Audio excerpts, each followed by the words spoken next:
Go ahead and get this meeting started. So we'll go ahead and get it called to order. It is 6:02. And if everybody in the audience will go ahead and silence their mobile devices, please, since there's a lot of people in here, board members as well.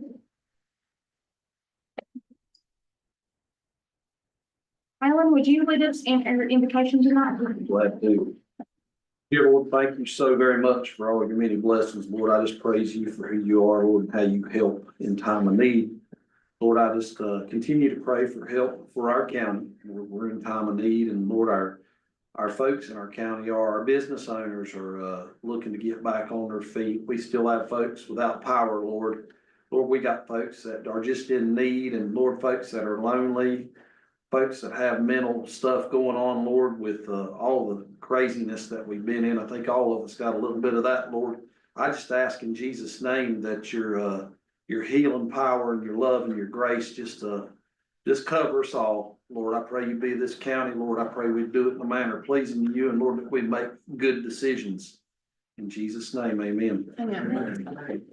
Or would you let us in our pledge tonight?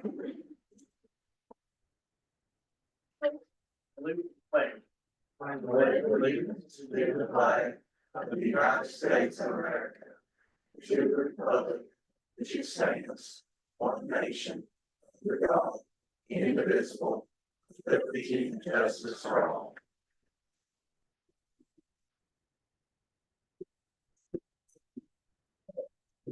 Board members are aware of our ethics awareness and conflict of interest. Do any of the board members have a conflict of interest at this time? Hearing none, we'll move on to item 6 tonight, and that's going to be additions or changes to our agenda. Do we have any additions or changes brought before the board tonight? All right, hearing none, we'll move on to item 8. That's going to be the approval of our minutes. Those will be for, oh, sorry. Got ahead of myself. All right, we'll move on to item 7, which is the adoption of the agenda. So do we have a motion to move forward with that? Second. Thanks, Clayton. All in favor, vote aye. Control sign. All right. The next item up is our approval of the minutes, and those are for September the 17th, October the 9th. As far as our closed session minutes are concerned, we have September the 17th as regular session and October the 9th as our emergency session. Do we have a motion to move forward and approve those at this time? So moved. Thank you, Clayton. Second. Thank you, Brandon. All in favor, vote by usual sign. All right, motion carries on that. All right, we'll move on to item 9, and that is going to be our board reports. And Brandon, I guess I'll start with you if you have. Anything this Jeff, do you have anything? month? Any board meetings? Okay. Clayton. All right, the only one that I've got is, we did meet at the High Country yesterday. And so conversation coming out of that was Hurricane Helene disaster recovery and discussion. And so if you guys want to attend a district meeting, go ahead and mark your calendars for the 8th of next month. And so be thinking, and if you guys can, in the next couple of days, give me your top 3. They're going to try to consolidate those amongst the High Country region and then present those to our state and federal representatives as a Western initiative. Where's that meeting at? They haven't set the date yet, or the location yet, just the date. Okay. So as soon as I get that, I will let you know. It'll be in conjunction with the NCACC and then the High Country Council. Everybody in our region. So tentatively Hickory, I think that was one of the places, but they don't know if they can find somewhere big enough to accommodate everybody. So as soon as I get that location, I will get it to you. But in the meantime, if you could just send me your top 3 biggest issues, both short-term and long-term. I know that in the discussion yesterday, there was a lot of discussion, obviously, for infrastructure and what that looks like throughout the whole Western region. So I assume when they consolidate them, that would be very high on that list. But other than that, I've not had any other board meetings. The Development Foundation does meet tomorrow. They sent a notice out. I know there's some people on the live stream that might be watching as far as citizens and businesses. I should have a better update about that at our next meeting. So. Commissioner concerns that are going to high country should be discussed in an open meeting. I So mean, everybody gets to list their own top three. yeah, but that's kind of a discussion behind closed doors, if you're all on the same topic, sending it through an email. I'm sorry, you'll have to tee up the question for me as to, is there whether an email discussion back and forth, among? Not amongst the board, it's just, not a corner of the board, just everybody send their top three. And then that will be passed on to the association. Right, that in and of itself would, if there's not a discussion among the board, would not qualify as a board meeting. I will point out those are public record and Okay. would be subject to, production by public records request. But unless there's discussion or debate by the board, the email submissions would not themselves be a public meeting. Meeting's on the 8th of next month. But you're certainly welcome to. And I can send them to Send it to you if you public want record. everybody's top three. I don't have no problem sending that. Okay, That's yeah, all I just want to say. just as, No, this is a different meeting. Oh, that, the high country, sorry. No, not the high country. It's the one that's gonna be in conjunction. It'll be the 8th of the 9th. But that's, once they have that location, I will show that. But yeah, there's not, any email thread, just everybody's top three concerns. And so that'll be also with the municipalities as well, so. All right, item 10, items for discussion. 10A is gonna be ratify the debris removal contract, so I will let county manager go ahead and kick off that conversation. Thank you, Chair. So the debris removal contract, we are getting ratification from the commission board. As we vetted out contracts, we felt like the southern debris removal contract is on the state contract list, so it's an approved contract by the state. And just for those in the meeting here and online, so debris removal is something that is done in a county after a disaster. A lot of trees are down, a lot of construction is ongoing, which causes things to be torn out and piled up, with the flooding. So we have a lot of debris. And so the debris removal contract will clean up all these trees along the side of your roads that you see. It is a contract that covers the state DOT roads as well as the city municipality roads like Spruce Pine and Bakersfield's town roads. So we were able to get a cut crew and a grapple vehicle and a debris truck, and we put that in the truck and they incinerate it, they move it down, they send it to the landfills, they chip it up. So all this is done in environmentally correct manners. It's watched by a debris monitoring group, which is going to be the item B here. So I'll just go ahead and cover that one as well. So you got a debris contractor and a debris monitor. The monitor's making sure they're independent of the contractor and they're making sure they're an audit level of audit to make sure that debris removal is being done to the proper specifications of the contract and of the job, as far as the cubic yards, the weights. There's little test documentation that's done on that. So we went with the state contract that's set in place. It's a reimbursable contract to the county. So, as a taxpayer, you're like, is my county funds being used for debris removal? Our county funds will all be reimbursed. We might have some paying up and stuff on that, but it all gets paid back through this debris contract. So that is part of the disaster relief and it's all paid back. You'll see the trees that's not on the white line anymore. They'll be cut 20 foot back from the edge of the roads. If you're going up like one of these roads that's got trees down everywhere, that's the state right of way edge. So there'll be a cut crew on there detaching those trees and then a grapple crew putting them in the back. Now, if you are a citizen and you've got construction debris and you've got wooded debris and maybe you got some white goods like refrigerators, washers, dryers, all those have to be on the state right of way stacked, separated. So you can't have a debris pile mixed with household garbage mixed with construction debris with woody lumber. You gotta have the woody lumber, woody timber, like trees and stuff, brush, that's one pile. Construction debris is another pile, separate one. White goods is another pile. So you gotta have that lined up and it's gotta be on the state right of way for this debris contract to work. I think I got all that board I got questions. you. Yeah, number one, when does this work start? So, it should be starting on it's gonna scale up, but you'll probably see some starting as early as the end of this week, but in about 2 weeks, you're gonna see a lot of debris removal going on in the counties. It's gonna take them a little while to scale up. A lot of the debris removal was down in Florida on the hurricane. And, not to say bad about North Carolina, but the state of Florida paid a little better on their debris removal contract than Florida, so all these companies was kind of scaled over that way, but we still got stuff coming up the mountain here, and we'll still have trucks. They'll book up in about 2 or 3 weeks. So, yeah, anyways. That's what I'm hearing. Okay, 2 to 3 weeks, you'll see a lot more trucks on the road. You could see them as early as the end of this week. Okay, you said 20 foot back on the state right of ways. What about all these independent neighborhoods? So, yeah, you got, that's That's a town street, so will that be got 20 foot back also, or is that just gonna be?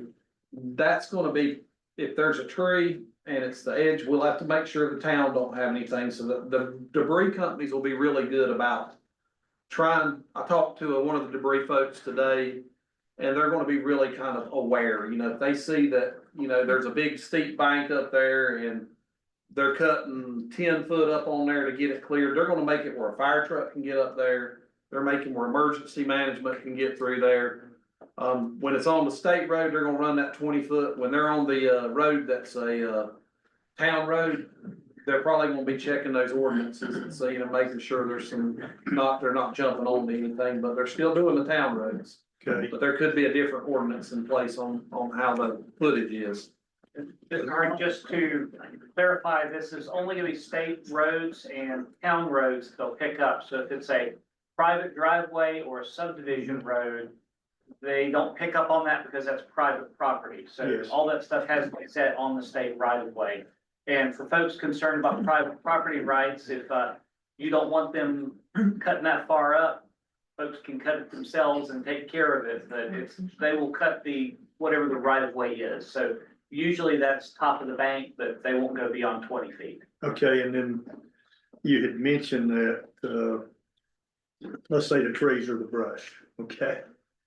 What about the white goods, the construction material, and metal? Does that have to be taken to a state road, or will that also be picked up in the town itself? So state road or a town road. On all the of edge of this. the right of way, yes, Okay, yes. Yeah, the interlocal agreement is locked that in. We had an interlocal Yes. agreement with the 2 towns to do that. So we need public road.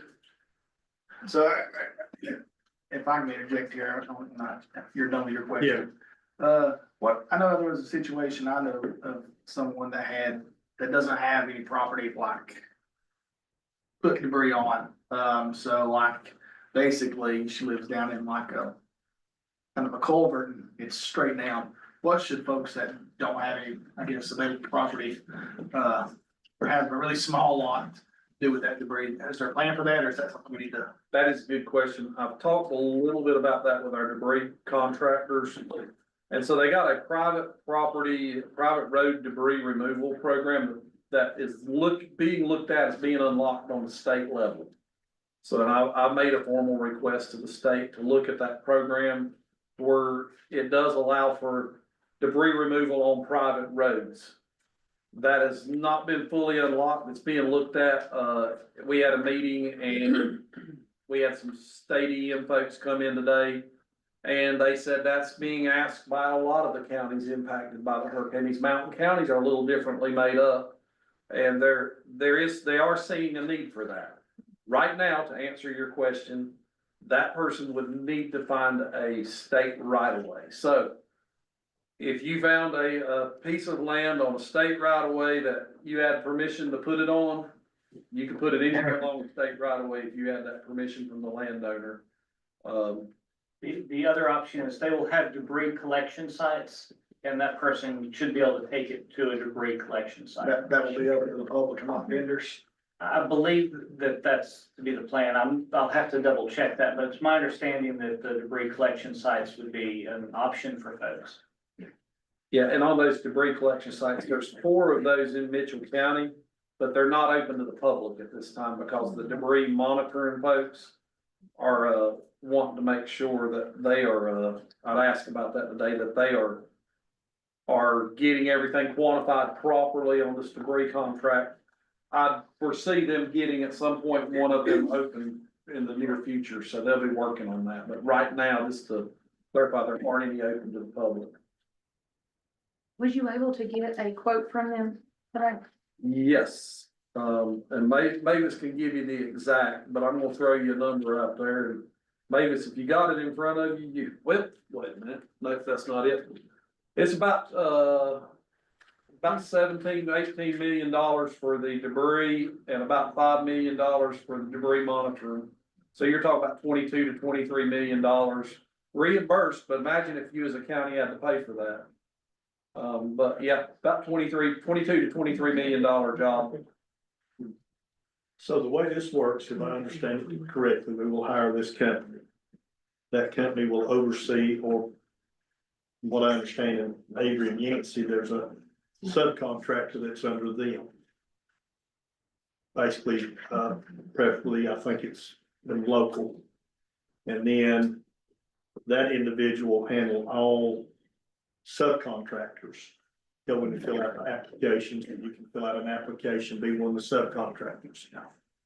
Is that the way that this is gonna be set up, Alan, or for?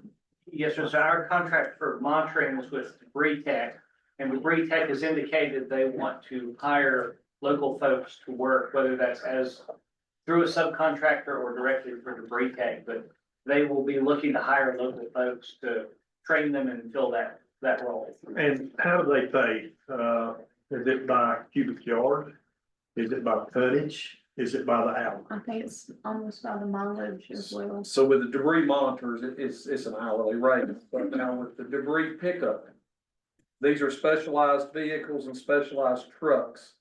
I don't know that the local contracting will be on the state contract, so this is a state set contract.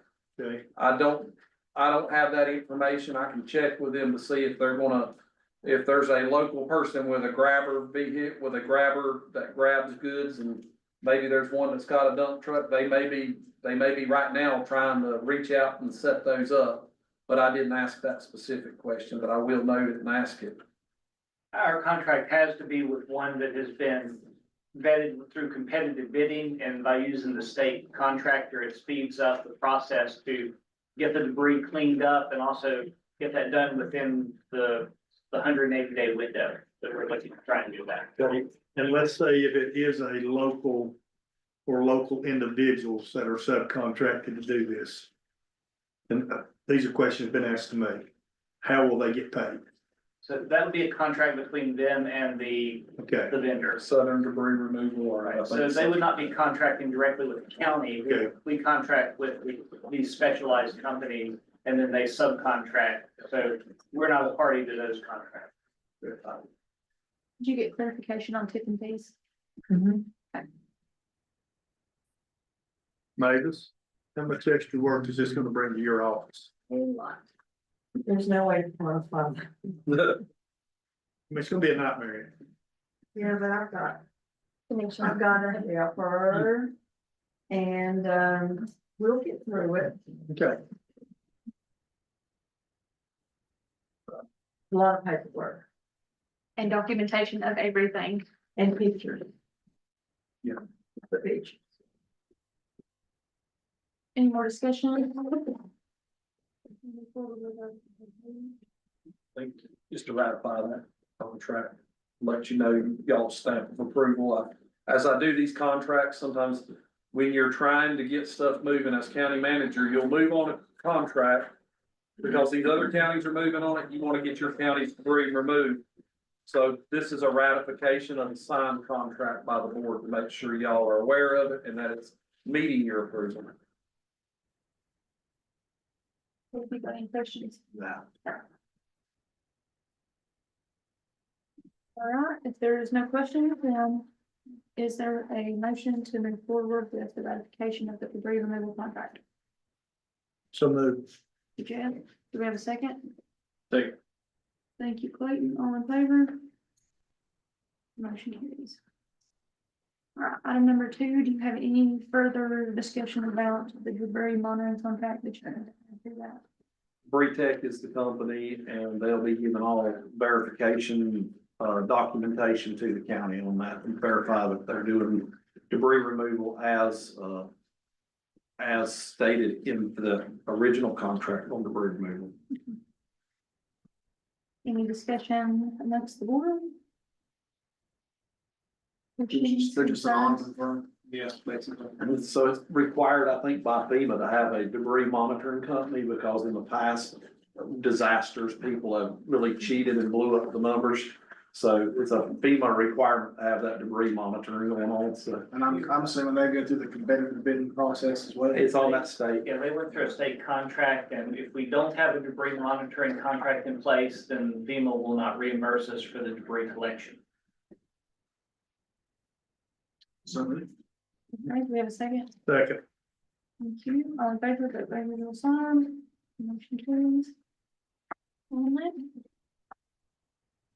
right, next item up is 10C, which is our MOA with our NCDOT for debris removal. Y'all are gonna be experts on debris removal by the end of this meeting. So, you know, the other factor in debris removal, we talked about the interlocal for the town roads. Well, the DOT, the state has these roads, so it's kind of like an agreement with DOT about use of their roads with debris removal. So they're good with it. They gave us the MOA that they liked. So we're signing that to move that forward and to keep that process really clean. So yeah, that's basically what that is. This is just an agreement for us to place brush within their right of way or for citizens to place brush within their right of way. This does not give DOT any additional right of way, so it does not affect any private property. Yes, It's good only for clarification, yeah. Whatever DOT's existing right of way is, this allows us to have brush collected from it. Thanks for that. Good point. Certainly. Before we run on this, I do have a question. So it's obviously Christmas tree season. So are there specific areas that if we have points of concern that people are already getting run off the roads? And then you're gonna have dump trucks and Christmas tree trucks up in here that need to have focus areas first? Yes, so I talked with DOT yesterday evening and Gabe Johnson's our district guy. And we were talking about making sure that we're communicating with the debris removal process. Because we got a lot going on with our roads and stuff with gravel, washed out roads, complete road rebuilds. So I talked to the debris company today. I said, I talked with DOT, y'all will need to coordinate and y'all will need to make sure you got that where it's not gonna juggernaut our traffic and not gonna cause some major issues. So I'm needing to keep them coordinated and they're willing to do it. So I think we'll have that part. Now, when you got a random 18-wheeler getting ready to load out Christmas trees on a back road and you don't really know when they're coming, there is the potential. I always say Mitchell County is very fragile right now after this event. And as you bring big trucks into the area with, you know, the debris removal ain't quite got to that point and there's trees layered up against the white line, we got the potential for some just crazy driving over the next month. So I would just advise everyone to be super careful and super aware. And I know we can't advise these outside drivers coming in unless we have a board, like a sign board coming into the county access points or something like that. Any questions from? Hearing none, do we have a motion to move forward with item 10C? So move. Jim? Do we have a second? Second. Thank you, Clayton. All in favor, vote by using the sign. Motion carries. All right, you're up again. 10D. All righty, so 10D is my favorite part of the meeting, folks. 10D is kind of, we're gonna raise the flag Mitchell County. Listen, we've been in tattered flags that have been ripped in the wind, been in battle of storms. And come this Friday, this commission board has put forth a resolution to put fresh flags on those poles out there around the county. Citizens out there on social media, put you a brand new flag. We're gonna symbolize that raise the flag Mitchell County, is us raising the flag coming out of this crazy storm that's smacked us down. That's us mountain folk getting back up. And that flag symbolizes that. So, I'm gonna read you this resolution. Whereas on September 27th, 2024, Mitchell County was severely impacted by Hurricane Helene, leaving lasting damage to its homes, businesses, and infrastructure. And whereas the American flag stands as a symbol of freedom, resilience, and hope for all citizens, representing the unity and determination of our nation in the face of adversity. And whereas the North Carolina state flag symbolizes the enduring support of the state for its people, particularly in times of hardship and recovery. And whereas Mitchell County, established in 1861, holds a proud and independent mountain Appalachian heritage with deep roots in the strength, perseverance, and self-reliance of its people.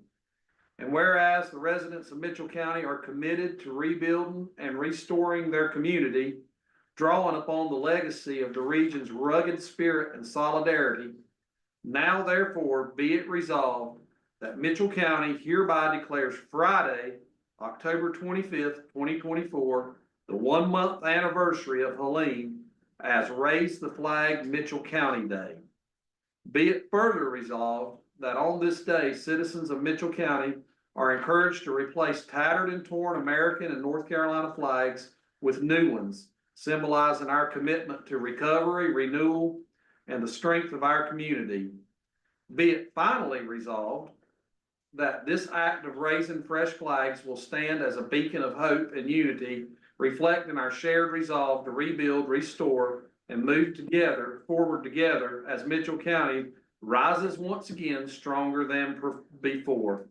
And it's adopted this day of October 2024 by the Mitchell County Board of Commissioners. So yeah, raise a new flag this Friday. That on y'all's flag poles. Nice. We're gonna have a ceremony, and you'll hear more about it, but I think we're gonna get our mayor Chuck Vines of Bakersville is a veteran. And up there on Courthouse Hill overlooking it all, we're planning to do an official flag raising ceremony there, and more to come on the exact time, I think, through our public information, so you'll hear that. But this Friday, we plan to do a little county ceremony here, and everybody's welcome, but I wish everybody in your home, in your business, in whatever you do, there's a flag out there, put a new one on there. Alan? One thing, 11. Miss Kelly said 11. It's 11. 11 a.m. Courthouse Hill on the new courthouse up there right in front of the new courthouse. There's a flag and a veterans honoring area. That's where we're gonna be at 11 a.m. So come on up and we'll get that flag up in the air. Thank you, Alan. After hearing that resolution, do we have a motion to adopt this resolution? Thank you, Clayton. You have a second? Second. Yeah, all in favor, vote by usual sign. Motion carries. All righty. Next item up on our agenda is 10E, and that is the storage of donations. Need to jump on there or you want me to go? I don't know. I got a team out here that's getting a lot of donations too, that's working for the county. I'll start it out if you're okay with that, I'll start Chair. it out with saying you have said we have been abundantly blessed. I believe this is the word, the terms that you've used. We are humbled. I mean, folks have brought an outpouring to our mountains in general, our mountain region. Have you ever seen so much bottled water? You can ride down the road and look at a church parking lot and there's like a ton of it sitting out on the corner or something. But yeah, we're abundantly blessed and our warehouses are full. We have have huge storages of supplies. And they're here in the county and they're staying in the county, but we have a lot of stuff that's, it's duplicating tons of it. I mean, and what we're trying to do is keep everything organized and keep it distributed out into the communities. But when you get, for example, the bottled water to the point that, there's storage, there's you know, could be freezing, it could be, sitting in the sun and having the plastic kind of bake in the sun a little bit. Things like that. We got some supply issues that we wanna keep that supply fresh and we wanna keep it used. And sometimes we can do some storage in other areas that maybe supply the region's need rather than just our own. And if that offloads some of the things we got so much of it, that's a discussion point that we might wanna visit here tonight. And I know this is the people's, and I don't want to get in front of that, but as the will of the voters, that's something I would like to see the board discuss on how we are dealing with excess donations to the point it's just getting logistically difficult to process and store, where it'll cost us at some point to store this, so. I'll leave that, that's my discussion of it with the board and leave that for the board to decide. Or to table or whatever. All right, and I'll go ahead and just speak a little bit. Each of you should have one of these purple sheets, or political information officers sitting there, see back there. I've got lots of good information on here, but these are the current distribution pickup locations for tree supplies. And then as well as local churches. So if there is anyone that you know needs this information, or either that they can distribute this information other than the places they've already done so, as well as online, please let Kelly know. But as far as warehouse space, I don't know if everybody's aware, but Bowman has a lot of products in there, Deaton, Harris, PRC, and then the Old Roses building, correct? Yes, same center, Maryland. And the same center at Mayland. Have So, we started using the Roses building yet? yes, Roses got stuff in it, right, Brody? it needs to be palletized. So I think, So, and you know, it's clarity, also our churches are also storing in their fellowship halls and all their space too. Our fire departments had to get a little bit out and put in these other houses to keep their engines from freezing up, and because they needed that garage space to keep everything water from freezing on there. So the word is abundantly blessed. We are, but you know, at some point we have to process and figure out what to do. Yeah, let me ask a question, because a lot of people are just showing up with product. You don't know the people are showing up with product that they show up. Seeing a lot of that happen, I know for sure that First Baptist Allen could probably say the same thing for Central. And like everybody else, we're out of room. So what is the process, Brody? What do we tell them? Where do we send them? If we send them somewhere, is there gonna be somebody there unloading? I mean, this is huge. you can come up to the podium if you want. Well, right now, we don't have the space for it. We've been sending the VRC, we've all seen the VRC hotline number, which is what Stephanie Pittman's over. Right now, they've been kind of scheduling folks to come in a date, but like you said, we're seeing folks that's drove 5-6 hours. And that's kind of where we're having an issue. PRC has a lot of space, but they're asking that everything is palletized, and so we're accommodating. If folks bring pallets and stuff, we're accommodating, but that's something we're kind of working through is where to go. We're trying to create space at some of these places. Some of our pods are distribution points to take little stuff in. We've had people come to our church, and they had been 4 or 5 places and said, people don't want us, and the look on their faces, they've driven from Texas.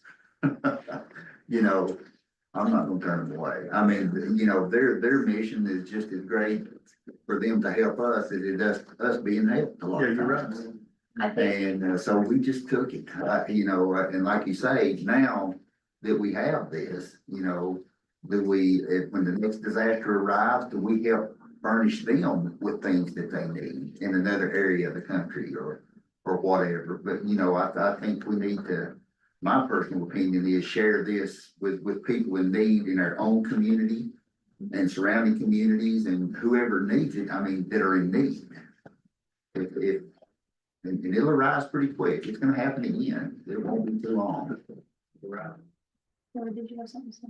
I was just gonna say the information we're trying to put out from a communication standpoint is that we would like it by appointment only. So that we have time to see the location that has the needs and what also they're bringing. Cause if they're bringing toothpaste, toothbrush, water, all that, we're definitely abundantly blessed.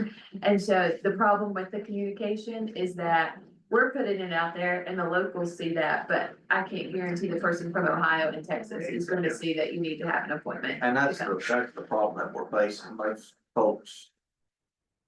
Most folks are in good intentions, they're just loading up a brand new U-Haul and just filling it full. I mean, everything they can go to Walmart and buy, they're just throwing in there and. It's just kind of a case by case thing, I mean, we're just trying to accommodate the best we can, but we don't have the space for that loose stuff. So you guys are in the mix of every bit of this. You see the overstock and then you see the need. So what is the most need right now that we have in the county that you've heard of? And the reason I'm asking, I've got a guy that's coming this weekend from Ohio with a tractor and trailer load stuff. And they want to make sure that they put on that tractor and trailer what we need now. I've heard paper towels are very much in use and very much in need. That we're good on water, we're good on diapers. Yeah, water, diapers, most hygiene stuff, toothbrush. A lot of clothing we're good on right now. Oh, gosh, yeah. But what about portable propane heaters, propane cooktops? Are we still seeing a need in that in the community? Still in the propane, a lot of things I'm noticing, it's more as we switch from to recovery, it's more, shovels, wheelbarrows, stuff like that, as people trying and work themselves. 'Cause a lot of folks around here, we all know, they're not gonna call the hotline to get help, they're gonna do it themselves, but if we can at least supply them with some stuff. 'Cause I know a lot of shovels and all that good stuff. We actually had a request too for a lot of the mold, like some type of mold, kits Cleaning and, supplies. and respirators. I have like the hazmat suits, but I need the respirators and mold and volunteers. We are gonna be, when these school teachers go back to school, they're like 80% of our volunteers, so we need the manpower more than anything. What about a 1 gallon or a 2 gallon handheld sprayer that you can put the chemical in and spray everything down? Absolutely, I think I have one of those. Okay, But this mold is, I mean, I don't think people are looking at that kind of long-term thing, and the mold is out of hand. Chainsaw. Yes, and not just chainsaws, but honestly, I've probably got 25 that I've not had time to sharpen. That guy that was here sharpening, I wish I could have ever found him. But extra chain and chainsaw are still, people are still. what size of chains, Alan? 20-inch, 24-inch? Gosh, mine's a 25. Yeah, I got about a 25 inches there. You can't find it, a skip tube, forget it. Yeah. And if you do, it's $50.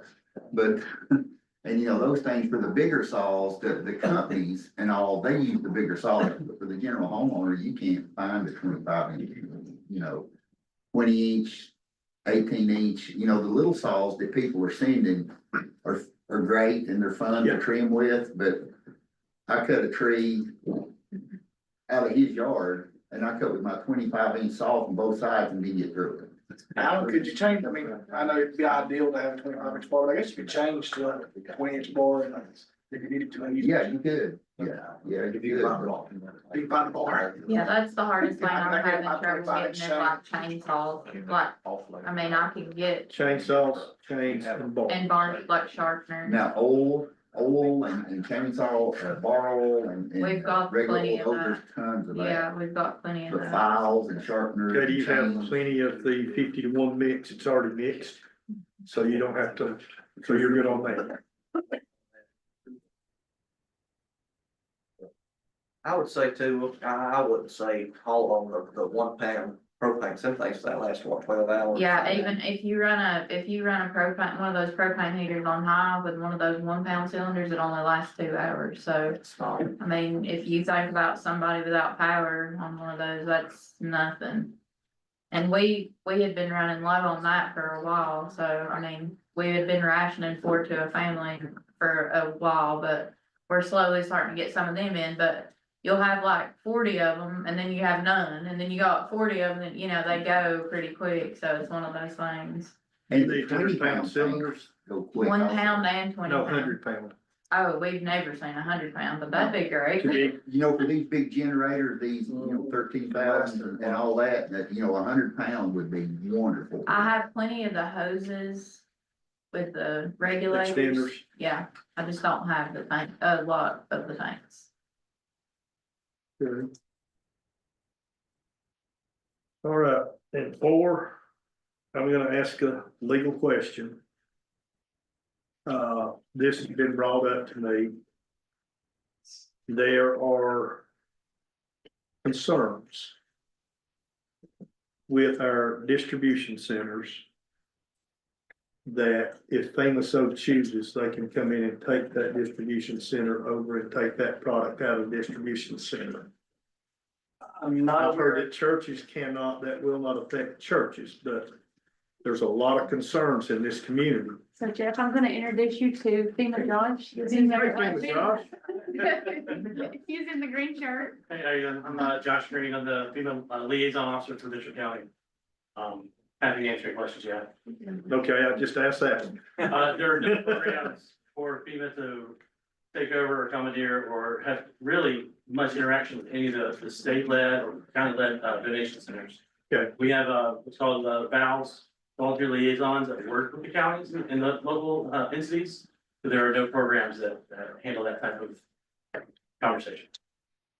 Well, you know how talk gets started and talk multiplies and rumors get out and then people start panicking. Yes, sir. So I'm glad you were here to clarify that. I'm here, I work out of the EOC, with the, EOC, or emergency management team up there, and happy to answer questions. So you got a green shirt, go with your last name, right? Yes, sir.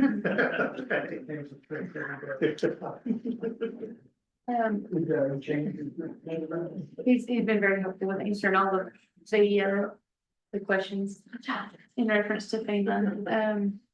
But and as far as going back to storage of donations, the mayor of Lenore, is that? County manager, Junior Duncan, Yes, he was, saying he has space available if we needed to store down in Caldwell. And so I could envision somebody says they got a truck and we don't have any space up here. Then, you could talk to, I call him Junior, what's his? Y'all know, Donald Duncan. No, Yes, Donald's done laid that out for us, if you got a truck coming in and you wanna divert them. They can offload down there. Now, I don't know about the warehouse piece of it and the unloading of the truck.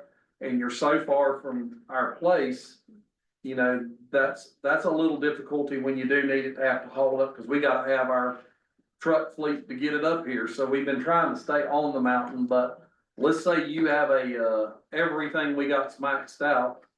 And we needed to offload something that was really good. Maybe they had some drain tiles, some 12-inch by 12-foot drain tiles that we all needed, and we could get them, and that'd be worth sending somebody down there to get it, or some generators or some things out there. So that's an option that I think we wanted to put out to the board. If we're maxed out and we have out of county space to store, I wouldn't want to do stuff that's redundant, but if it was really good stuff and we could line the truck up to not come up here first, but to go straight into it.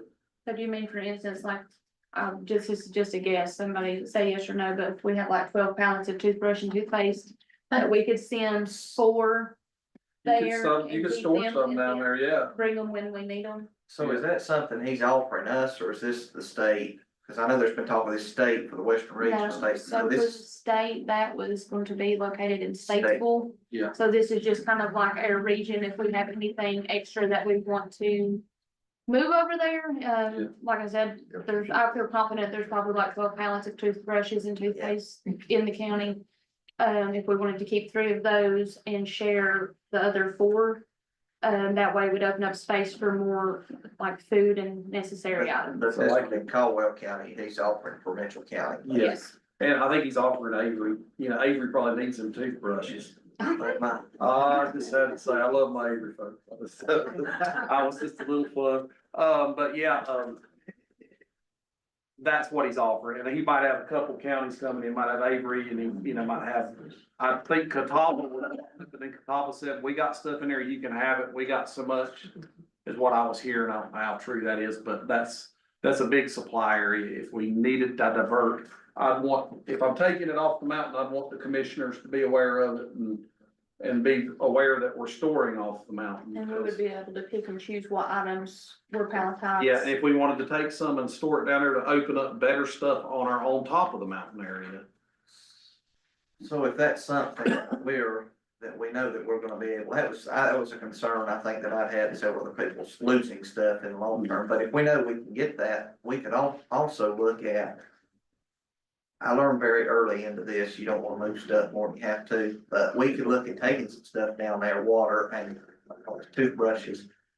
Which in turn, you know, like we've already said, getting the word out to folks from out of town, that creates space here for folks that's loaded up the truck and drove to Mitchell County, that we could have more room to accept their donations. Yeah, and just always keep in mind the backside of that is, it's an hour and 15 minutes to get down there, and if we have to get our folks to go down there and unload, and our folks to bring back up, I don't know if that place has automatic unloading there with it. So it was presented to me that, if it was to be put there, it would be palletized, shrink wrapped, given a list to the county. So that we would know it was there, and then once a week, if we needed something, the National Guard could bring it up to us. See, now that would be a good setup right there. Yeah. So, Do they have an active working forklift in the facility? yes, I'm gonna bet they do. they do. I think Donald was saying that was outfitted for all that. Yeah. And do you know how long the National Guard's gonna be here with us? That's huge. Yeah, that's something that's a moving target depending on, need and usage and things like that, but there could be National Guard deployed in another county that could jump in there, so there's a chance we can get that, but on the long term, 3 months from now, 4 months from now, if that's where it's gonna come to us, I probably have to move it, or getting a U-Haul or getting a trailer. Now, the county's got a trailer that, you know, we can hook up to our vehicle and get a, you know, a 14-foot, 16-foot closed trailer and fill that up and get little bites at a time. And that might be what we do. We're selective about what we're getting and bring it up like that, but, you know, there's a cost to it, and that's gonna take staff at some point in the distant future to move and put that around. Okay, buddy, I'm gonna throw you another curveball. Just for information, let's say this guy that I become a good friend from Ohio brings down what we need, everything, you know, we've got on this list. He shows up Saturday or Sunday or Monday. We're not seeing him. Cause we need that is what we need in the county, so, you know, that's $100 question right now, we've got all this that's coming in. So now, once it's here, what do we do, how do we handle it? Right now, everything's going, the gym at Harris, we're keeping pretty open, so we'll probably send him there. When I have that security, we We do have some room in the gym as well, so. You had things like he mentioned a while ago, like culverts, you know, and those things that, you know, that hadn't been mentioned. You know, and I hadn't seen anything like that come in, you know, a lot of that can be stored outside, you know, behind it. Kind of road building materials. You just need a piece of equipment to unload it with. We could get some stuff out of here and to this location, then we don't have to worry about the what if somebody shows up. But until we do that, we're kinda just hope something don't show up today big, because you're scrambling around. When you're dealing with a volunteer base and you're dealing Yeah. with, timeframes that are really odd, you'll have one come in at 10 PM at night, sitting out there first thing in the morning that you weren't expecting, Together. 5 together. That's our logistics issue. Brody and Whitney and of course Stephanie involved, they've been doing a great job of managing that huge volume of stuff. Yeah. Took on a big job. Any other questions? If you have any questions? No, I just make a comment, you know, we're sitting here having this conversation, but man, it was a good conversation to have. I mean, what if all these people had not have showed up? Then where would we'd be sitting now? You know, we'd be in trouble. Our people would be in trouble. You know, I saw on WLOS Hot Springs tonight, just strolling. And they basically begging for stuff and any help they can get, and, you know, food trucks or whatever coming in there, because apparently that town has not had a whole lot of help. So, you know, if we're abundantly blessed here, we might need to find out what they need. Alan, you got any contacts over there? And I mean, I got a dump truck that we can, like, we'll just take it over there and send it off when we've got extra. That's all I got on it. Are you looking for a vote, or was that just more like a discussion point? Just a discussion point. I don't think y'all need to vote on that. I think it's more just be aware that we're trying, and I just want that out to say, hey, we got a ton of stuff. We're maxing it out here.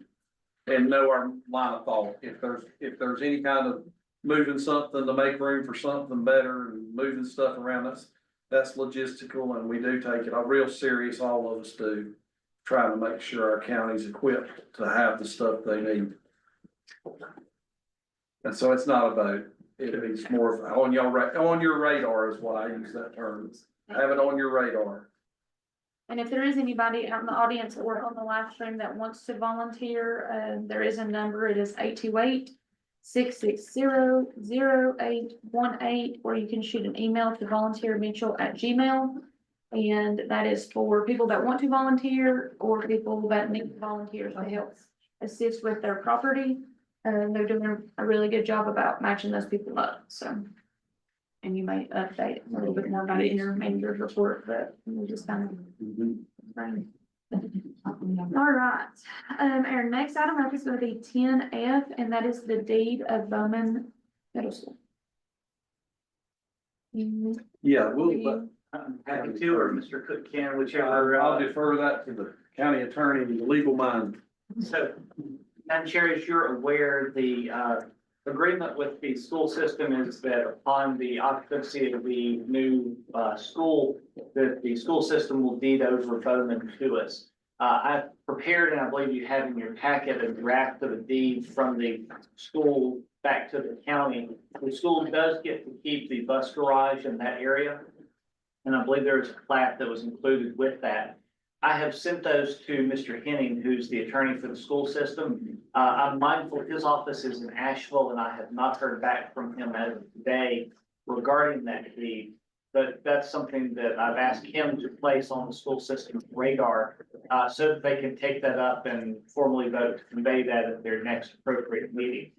I would note that I believe there is the potential for an insurance claim from this property where it was damaged from the flooding through the League of Municipalities. I've asked Mr. Henning to coordinate that so that whatever funds are allocated towards the repair of the building from any water damage would be applied to the building as part of this, related to the transfer. So as soon as I hear back from him, I will let you know, but that is in works, and no action of the board is needed at this time. So I do have a request, I guess, maybe touch base with Chad. Right now, I know with school getting ready to start back up sometime this year. Sometime this year, I don't know the exact time frame. This year or this physical? Very valid. I know that there's some supplies stored there in the bus garage, and I know that the Sheriff's Association has sent some people up to help.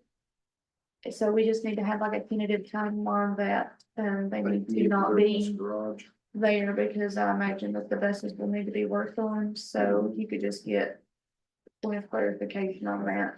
So we've got enough time to get our stuff moved out and notification to the Sheriff's Association. We'll work on it. Thank you, Terry. Thanks. You have any questions about the deal? What was the affidavit of correction? What was corrected? There was a typographical error in the deed, so it was, I'll have to go back and look at it, but it was a minor typographical error. Give me just a second, I'll see if I can track that down.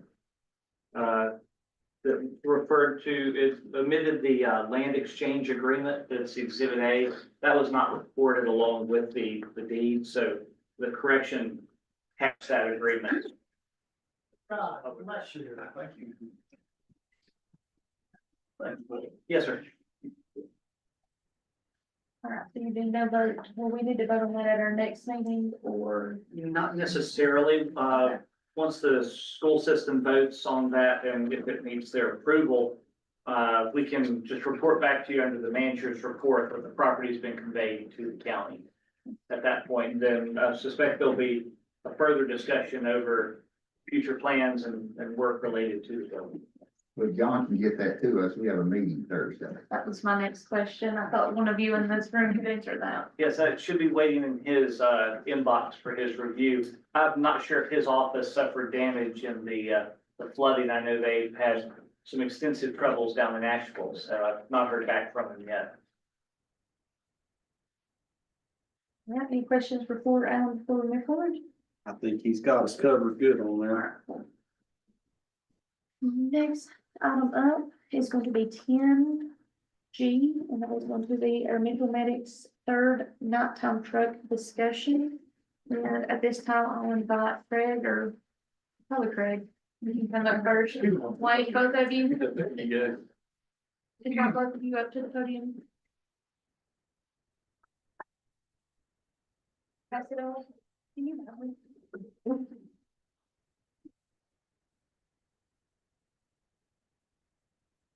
Let y'all have this.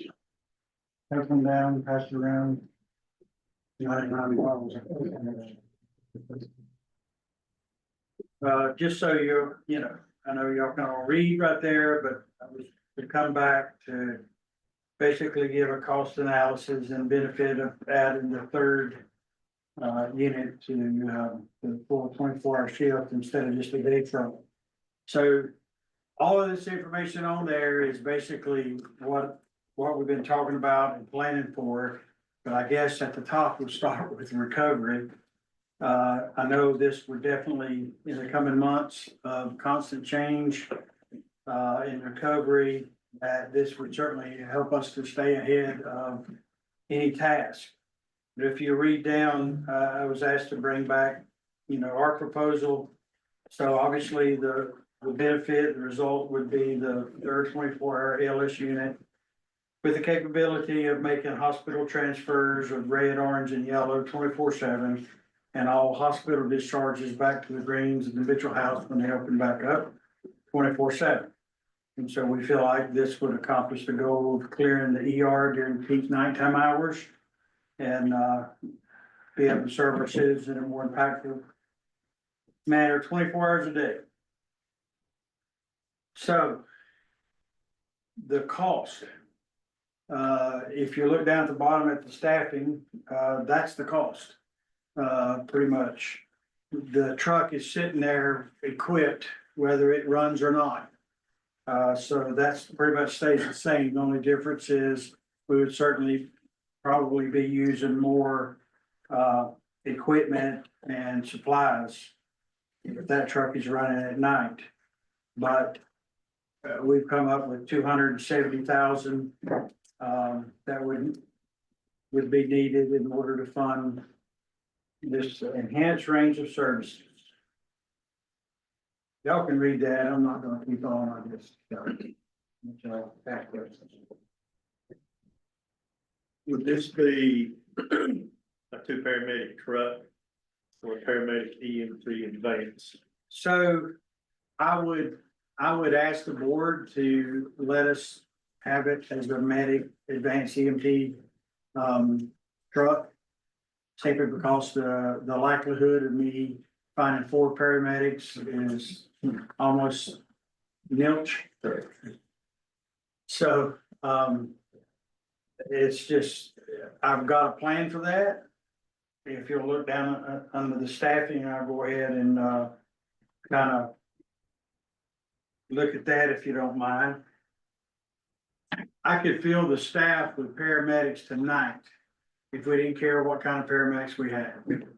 There's a reason people have been terminated and such. We just don't wanna hire that kind of paramedic. So we wanna maintain quality staff, so, as you see there, the goal would be to hire 2 paramedics and 2 advanced if allowed. And with the expanded scope of practice for the advanced EMTs, the level of service that the citizens would get would have minimal, differences in the treatment. We always have the capability of sending a second truck, and of course, I'm always on call. So, I can always respond to put that second paramedic there. And what would require a second paramedic to be on a truck? Only, DAI, used to be called RSI, it's kind of hard not calling it that anymore. It's, but DAI, it's drug assisted intubation. Okay, That's when we take the airway from the patient. If we feel like they're going to lose their airway, we take it before we can't take it. good. So to do a regular transfer, red, orange, or yellow. A medic. And a paramedic to do that transfer. Correct. Say that again now. EMT, advanced medic, and a paramedic can make that transfer. Absolutely. That'd be driving. It's still paramedic upgrade. Yeah. It only requires, the state only requires 1 paramedic. For example, to give you an example, McDowell County they're funded for dual medic trucks. They've got the same problem a lot of people have. There's just not enough medics. So Yeah. the largest majority of their trucks are medic basic. Watauga County, Ashe County, It's rare that we have dual medics on the truck. Yeah. Most of the time it's not, it's medics. I know Yancey tries to do that, and Buncombe tries to do that, but I know they're utilizing some advanced as well. I mean, it's almost inevitable. 80% of the time, whether it's a basic or an advanced, they're gonna be driving. Yeah. But with the expanded scope of practice for the advanced, if you got advanced in the back, I mean, you're better off.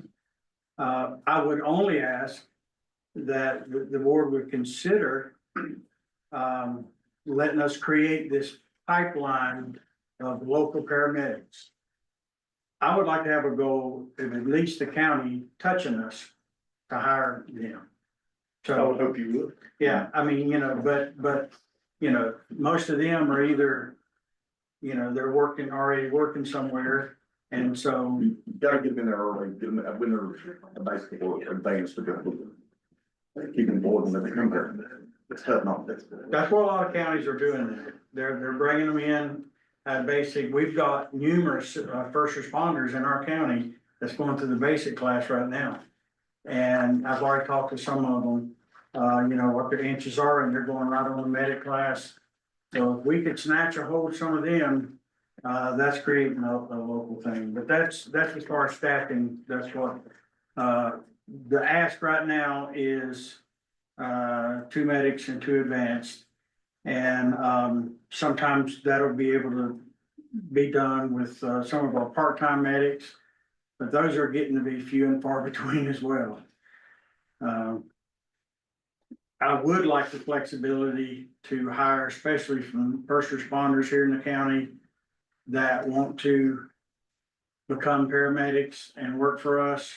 It's a win-win if we can snatch them now, but these folks, they gotta work.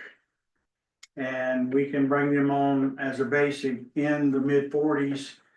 And within 18 months, they'll be, pushing the 60,000 a year range. So we feel like we want to work with the workforce development at Malin to snatch somebody looking for a new career. But now that would be a 3rd person scenario. And of course, the elephant in the room. We discussed this last meeting. We talked a lot about transporting back from the hospital to our nursing home facilities. I don't think any commissioner, anybody sitting in the room was aware that the problem was those facilities were short-staffed at night and preferred you guys transfer back the next morning. But in saying that, we've got an elderly person that's very uncomfortable laying on a bed in the hospital, unless it's taking up a hospital bed that could be used. And you guys are getting blamed. And we're getting blamed because that person's not being taken back. Where you said they prefer it. Yeah, have we had a conversation, or how do we have a conversation, Alan and or Moore, with the Greens and the Mitchell House to let them know when that patient is ready to come back? It's You guys are done. gonna take them back. That conversation has been had and, you know, they can't deny it. Okay, So, you know, we talked about walking around, finding somebody signing paperwork and all that, and we rehash that. But it's, I mean, it's doable to have to take them. We used to do it all the time, so.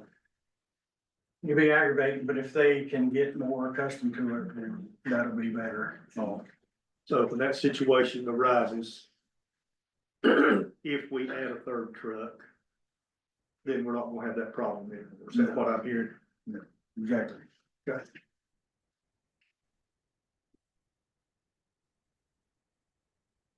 Over the past 3 weeks, there's been additional units here. Obviously, I've seen them out and about. Yes, thank goodness, for all of those people that have sent all of the help. But how much has your call volume increased? Do you have any rough guesses off the top of your head? So the call volume for this year, even with the storm, is gonna be right now equivalent, maybe a little bit less than last year. But that's because of the red after 5 policy. A lot of it, not all of it, but quite a bit of it is because, you know, we only do reds after 5, so we're missing out on some oranges and yellows and discharges. RTS is sitting, and we talked about this last time. I mean, you know, I don't have a full-time employee from Avery County because RTS offered him $48 an hour. You know, but that's not gonna last. It can't last. There's no way. And so it's gonna come back to us in a short time anyway. We still have the additional units in the county right now. As far as I know, there's 3. There's got 3, but, in review of that, we're probably gonna bump that down to 1, and that 1 will be there for the shelter. To shelter. So the one at the hospital will be leaving and the roadie will be leaving. I didn't know what their time frame was like. Now, is that the shelter at the high school, Stephanie, The shelter at the hospital, was. or the shelter at Harris? Okay, We've still got that good, that we need to have that extra resource for that, dedicated to that. could I ask the finance officer a question? We all realize with what's happened the last 26 days and what's gonna happen at the end of the fiscal year, our sales are, if you are a private business person, your sales are non-existent or income coming in. Some folks are only drawing unemployment now, so their spending is very little. And then we gotta look at sales tax money coming in. And I know you've probably not had a chance to look at this or compile it, Mavis, but I'm scared to death that this is gonna kill us. And you won't realize the sales tax results from, say, October, you're not gonna realize that till you're 2 months behind, so it's gonna be mid-December, even into mid-January, before you can start seeing the drop. Sales tax I got this month, October 15th projection for August. So it's gonna take a couple of months, but it's gonna hit. It's gonna be hard. I'm gonna put a question out there since I've got some FEMA in the room and some financial folks. So we're bulking up during the storm, and the reason for probably adding this third one is due to this Hurricane Helene and how fragile Mitchell County is. Is there any way we could phrase, or would you all be open, if it's possible, that we have a separate contract that might prove to be reimbursable if done through the proper channels of saying we're doing expanded medical assistance due to the disaster? Is that something to explore? Okay, yeah, if you looked into that, that might be an angle on that. Like I said, nothing to lose, just we check it out. Well, I'm sure the ambulances that are brought in here now are contracted with FEMA or get reimbursed from FEMA. Is that correct or It not? depends on how they are ordered. If they were ordered through the state, they're probably reimbursable. If it was I'm just not sure how they were ordered. I wasn't here. They came through the They were EOC. EMAC through the. Yeah. And then they're category B, they're reimbursable, 100%. Okay, let me ask you this, since, we've got three, one is still here, but we want to use our own EMS provider. What would we have to do? And we still have three here. We haven't rewritten the plan, but Yeah. that's the plan the next. But I guess my question is, because we're talking about money on both ends. What would be the process for the county to add the third truck? Instead of a 12-hour truck, it'd be a 24-hour truck that could become reimbursable until our finances recover. I don't know the correct answer to that, but I know who to ask. Okay, I'll talk about that with the yes. I think you have to be careful because Craig's a private company. Yeah. And not a county department, so that puts it Yes. under a different umbrella. That being a private company as opposed to a county department. One other thing to consider is a lot of response times, we ain't gonna be able to get ambulances back up and going as quickly because it's harder to get to places. yeah, So I mean, that's gonna delay response times, which is also justifies another need for. and wear and tear. Madam Chair, I was gonna mention, one thing that will be helpful perhaps for our emergency communications is I know we keep tracking for response times for ambulances. If we can watch that to see if there's been a delayed response time because of the limited access by roads to transportation. But also I'm mindful that we have a number of roads that are lacking shoulders and still have a road cone telling you where not to drive, where it's one lane. So those are harder to see at night and maybe a justification to necessitate having additional ambulance service just because of the additional road hazards and wrecks until we can get back on our feet. And there are some extensive response times. A lot of it is due to the fact that Google doesn't recognize a lot of our roads are back in service. So we're having to give some more lengthy directions to get these units into there. That's already occurring.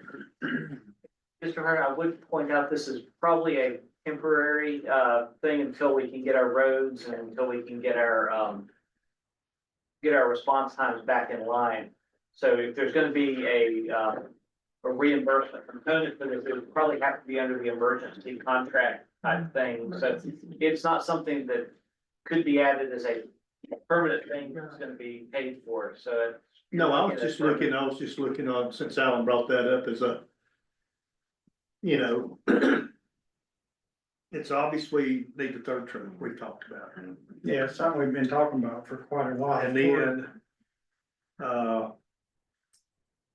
nobody anticipated that we were getting close to being wiped off the face of the map. And then you've got to start looking at the financial piece of it. You know, with revenues coming in compared to expenses going out. I mean, for everything that's happened, this is the worst time that we could be having this discussion. If you look at it on the financial side, but on the needs side, no, it's a great time we're having the discussion. And I can have the discussion with the operations manager for the Western branch, and see what that picture looks like on capabilities and what's available. Mr. Harding, one of the things we'd have to make clear is the causation factor is, but for the damage caused by the hurricane, would we have done this anyway? So if the answer is we would not be doing this without the damage from the hurricane and the increased response times it has caused, that's arguably reimbursable. If we would have added a third truck anyway on a 24/7 basis, that would not be reimbursable. So it really comes down to the question of, are we needing to add this because of current conditions?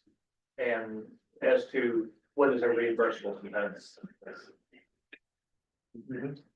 Any more discussion about this? Questions?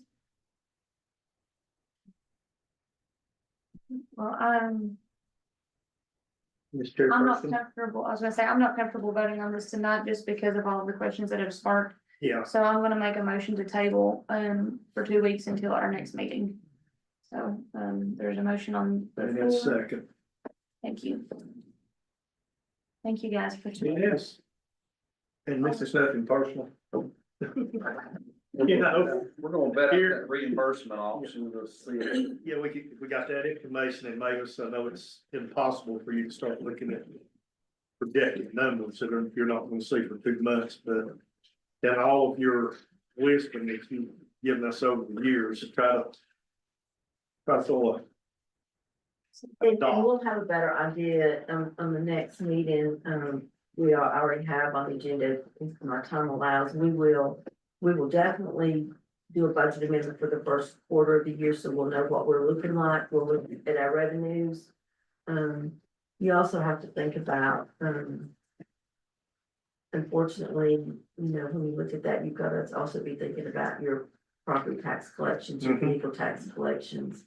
And how those are gonna come in over the next few months, just because people are displaced, out of work. We'll start looking at some, deferring some of those things or making payment plans versus paying in full.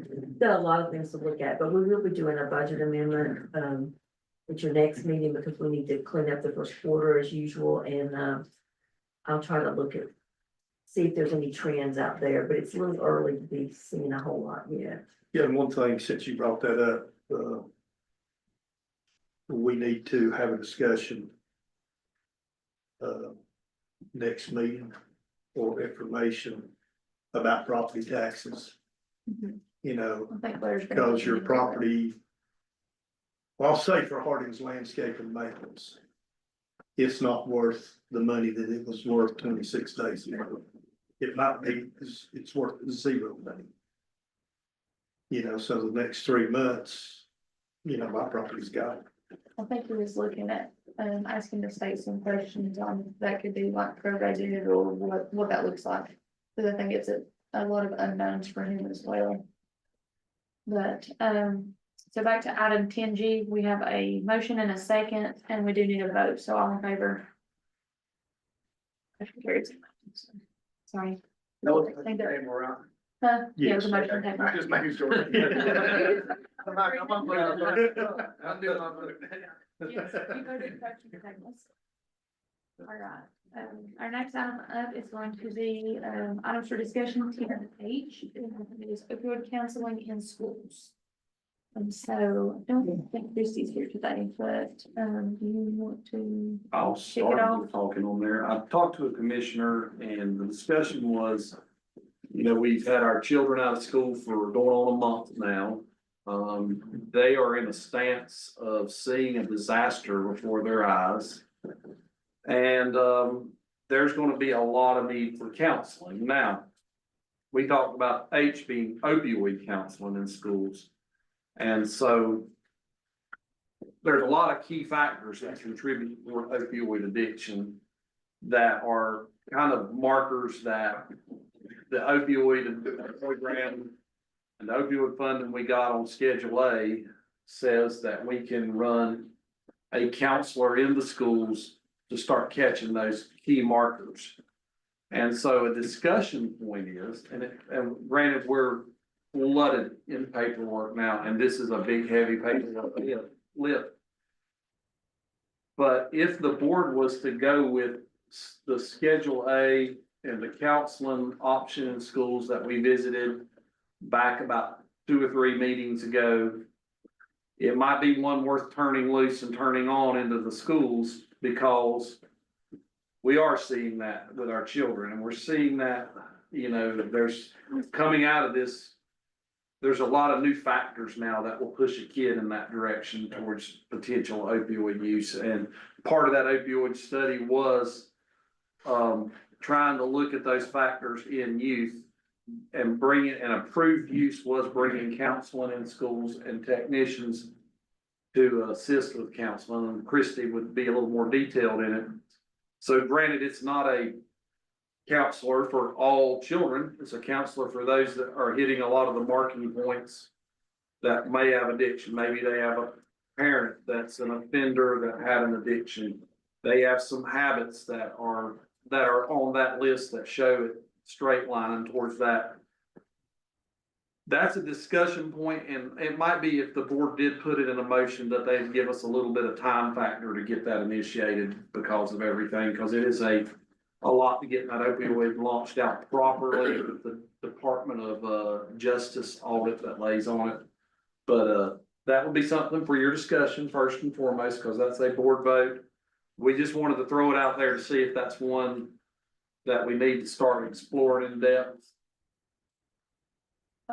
So I do have a question, and maybe this you might remember. I think you were in the room when this was asked the last time.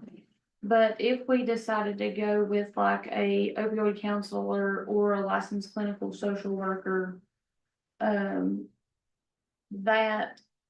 is not required for the RFP process, correct? That is my understanding since it's school. Yeah. Okay. does not require RFP. I just want to make sure that we're still abiding by the rules and following the correct process for the Attorney General's office, but I was thinking that was the case. I'm going through the schools on that.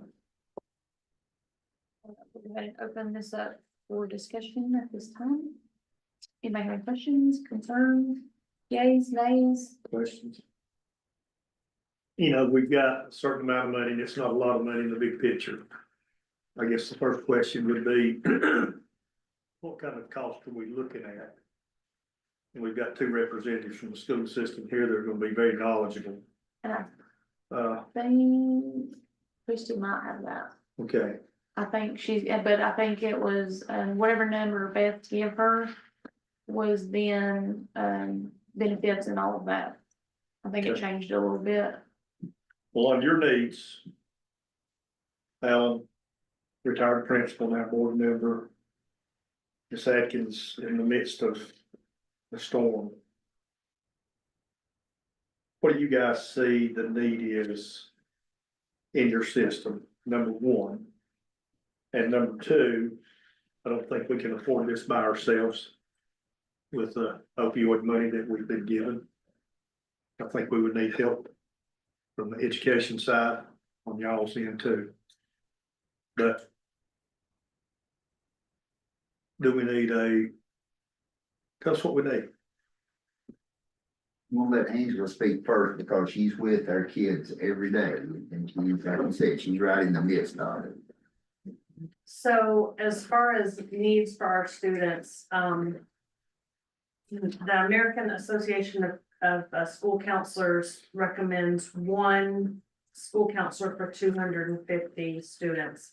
Our average is around twice that, one counselor for over 400 students. So, you know, having that extra mental health, behavioral health support for our students who deal with generational trauma, generational substance use in their homes and in their, you know, family or, you know, of origin.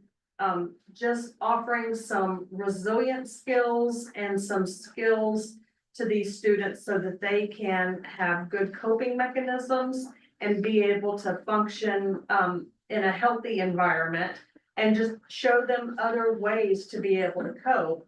And, you know, helping with that with mental health services and behavioral health services in particular. And I don't even know what the schools buildings with the students will even look like once they come back into the building. Just this widespread traumatic event that our kids have dealt with. I saw some of the kids the other day, just a group of them that came into the Board of Education office in this little first grader, she was holding on to, just a little stuffed animal that her dad went back into their house, risked himself to go in and get that stuffed animal for this child, just because of, that was a security thing for her in the moment. So, you know, we are already doubled, our school counselors are already doubled with, you know, the caseloads that they have with the students that they see.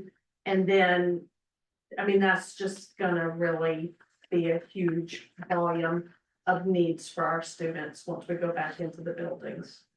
And with the trauma, you know, it's a lot more things, you know, we have a elementary child who they have found her father, he's deceased, they still have not found the mother. But all of our kids have been accounted for, which is an absolute miracle. But, you know, these things that even the kids in the generational opioid abuse and alcohol abuse and all those things, you know, your kids are gonna be exposed to those things too. You know, and to teach these kids to go in and teach them mechanisms to cope with this and how to deal with this, because peer pressure is tough. You guys know, you know, you see it every day, you know, these guys are gonna like me if I don't do that.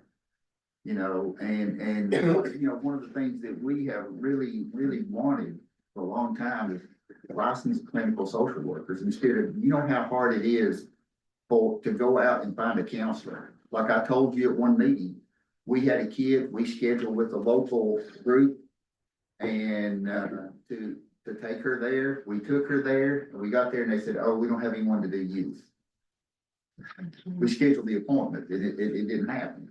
You know, and so a licensed clinical social worker can do it right there. They can go ahead and do the counseling without having to go to another agency to do that.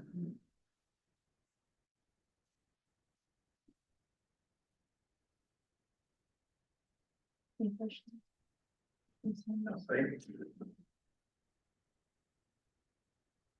Steve, you're so quiet tonight. Are you tired? You usually got some good. A lot of stuff going on these days. I'm trying to remember, Jeff, those numbers off the top of my head. It's been, that opioid meeting feels like a lifetime ago.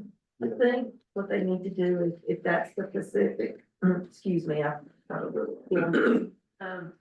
If that's their specific need, now that they, if it's a clinical social worker, maybe we could task Alan to, maybe get us an updated number on, because it has been a little while, maybe we can, not you, Alan, I meant Alan. Oh. English. Other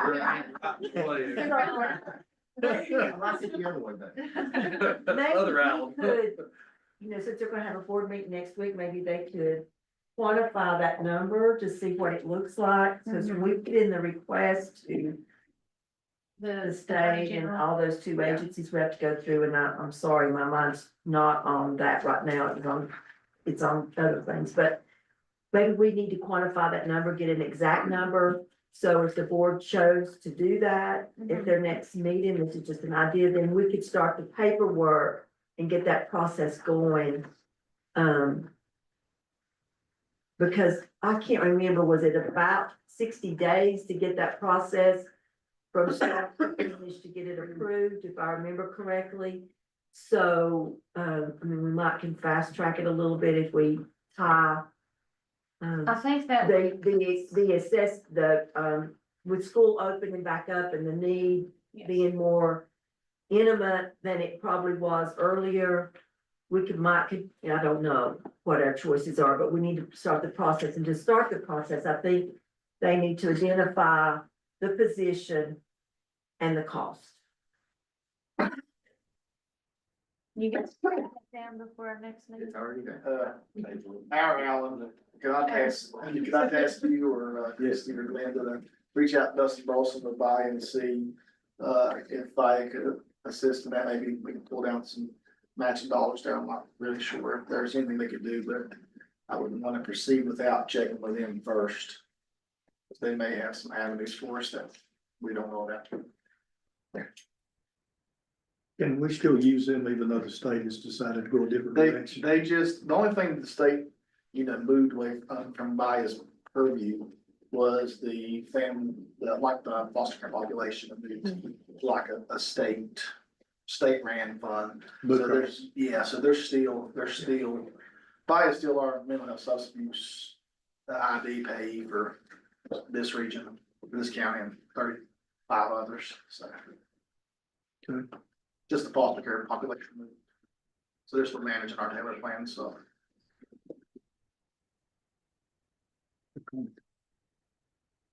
It's not good, you know, it's bad. Good point made. Good for us, it's bad for us, but they're still around.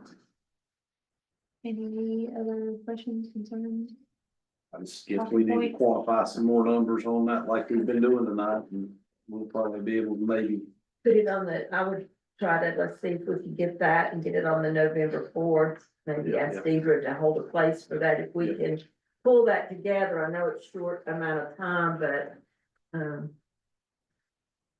cause I'm afraid even at this late date, you're looking at probably the 1st of January. I mean, Even by the time you hire. well, and hopefully if we start the process, they could maybe be looking, sourcing that out a little bit, just because of the holidays and you know, I hate to say it, but you usually got a couple weeks there between Thanksgiving week and Christmas week. You don't get a lot out of the state or response back from the Department of Justice or things like that. So I'm just thinking the best you're doing probably is the first of the year, and that they could, if we could get it on the November 4th. And that, you know, hiring in the middle of the year too, sometimes. It's tough. Tough. All right, well, I guess I'll go ahead and make a motion to table that as well until our next meeting. Thank you. All in favor, that raise your sign.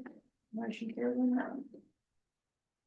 All That was a motion, I was kidding. right. Our next item up is 11. That is our consent agenda.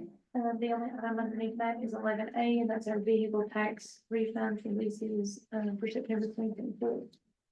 Is there any discussion before somebody makes a motion to proceed forward with that? So moved. Second. All in favor? Motion carries on that.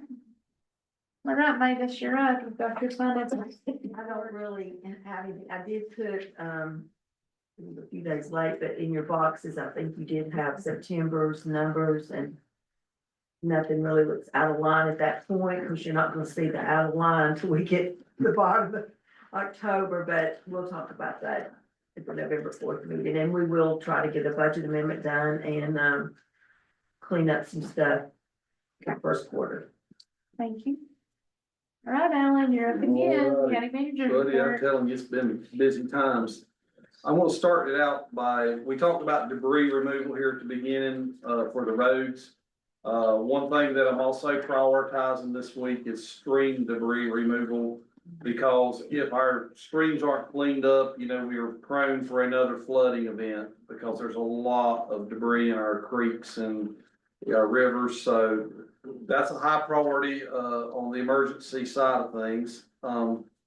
So we'll be moving in that direction and vetting out information, trying to get stream debris removal going. And I'm also watching the private road debris removal program to see where that goes. And I know we've got a good team around us with some excellent finance, disaster finance minds that gather around us and help us make good decisions that are, you know, we don't get a disaster often, and we have to bring in experts sometimes that have, heaven forbid, their job is working in disasters and quantifying and making sure processes are right. Now, even in this meeting tonight, I would guess that there's probably 6 or more folks in here that are disaster experts that are listening and giving us some filters and some means of vetting out information to make good decisions, and that's so appreciated. Power outage. I know we talk sometimes at these meetings. So in Mitchell County, we are now 95% of our citizens approximately have power. Actually, I'm going to give you the number that I'm getting off of my app, which has been decently correct. I update it right now. We are at only 4.64% of the county is without power. So we're approximately 95% has power.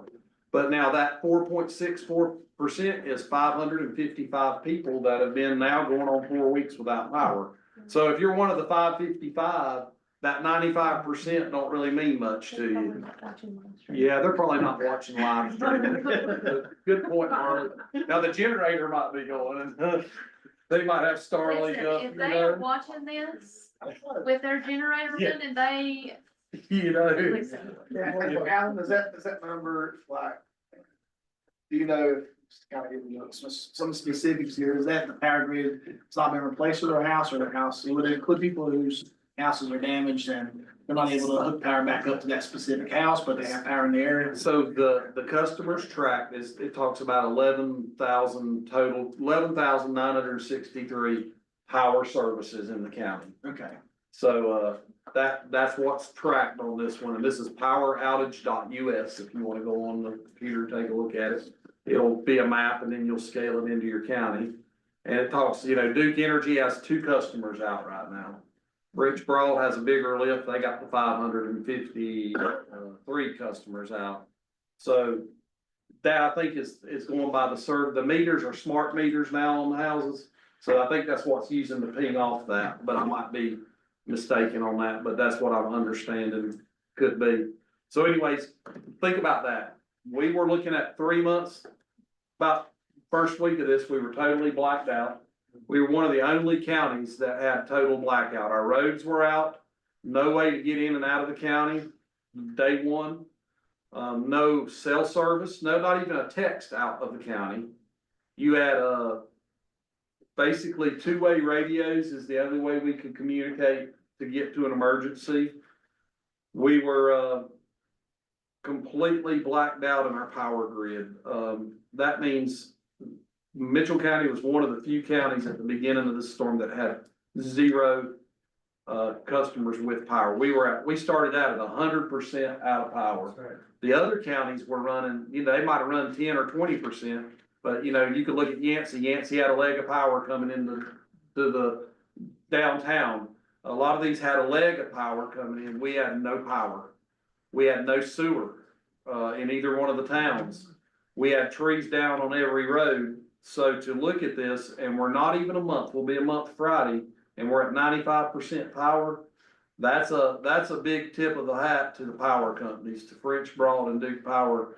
They were running a 3-month initial projection on power outage. And it looks like we're gonna be setting about 98% maybe by the end of this week. So that is a huge deal right there. That is a recovery. You talk about sewer out, and granted, this is a Mitchell County government meeting, but Spruce Pines Water and Sewer touches the schools, it touches our citizens in Mitchell County. And they're working on a temporary sewage treatment facility that they're shipping in. They're setting up a place to put that. And, I won't be so bold to say that they'll be ahead of schedule, but who knows, maybe they can get that. We got citizens in this county that are just out there burning it up, trying to get things moving. And the fire department's a prime example of that. I look around this commission board, every one of y'all have been out there, boots on the ground. I'll see Clayton at Bakersfield Fire Department late at night working. Jeff out there, he's mucking up stuff. He's working in there. He's being in the community. Harley, she is, running, 20 hours a day, right in the middle of ground zero, trying to get supplies to folks. Steve's got a job that, impacts thousands of people in our mountain region to get them employment going. He is doing everything on that engineer and logistical mind to get that moved up. Brandon, he's out here, jumping in, driving transportation vans, mucking out, departments, doing all those stuff. And, not a one of these folks are getting any glory for it. I like to give them a little bit of a kudos right now. I know they don't want it, but, just looking at, what our county in general has done. When you got servant leaders, it's a lot more motivating to you as a county when you see the servant leadership. So, do want to, in my county manager report, give a little bit of a shout out, and that ain't diminishing nobody else's effort. I've watched in this room and in the meetings we've been to in the counties, it's all hands on deck. It's pretty neat whenever, you see the first day of that storm and, you're sitting out there with your neighbors clearing out the road and then another group's coming up from the bottom.